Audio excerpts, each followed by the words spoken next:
Please subscribe the net TV. క్షణం క్షణం మీ ముందు సమాచారం.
యావత్ ప్రజానీకానికి అందరికీ కూడా ఆదరణ సంస్థ తరఫున క్రోధినామ సంవత్సర శుభాకాంక్షలు.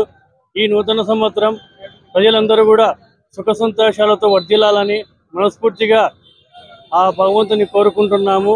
అలాగే మేము ప్రతి సంవత్సరం అంటే 4 సంవత్సరాలు, ఇప్పుడు 4వ సంవత్సరం అన్నమాట. గత 3 సంవత్సరాల నుండి కూడా ఈ ఉగాది పచ్చడి పంపిణీ కార్యక్రమం చేపడుతున్నాము. కాబట్టి ఈ ఉగాది పచ్చడి ప్రజలందరూ కూడా స్వీకరించి ఆ దేవుని అనుగ్రహం పొందవాలని మనస్ఫూర్తిగా కోరుకుంటూ ప్రజలందరూ కూడా అష్టైశ్వర్యాలతో ఆయుర ఆరోగ్యాలతో ఉండాలని మనస్ఫూర్తిగా కోరుకుంటున్నాను.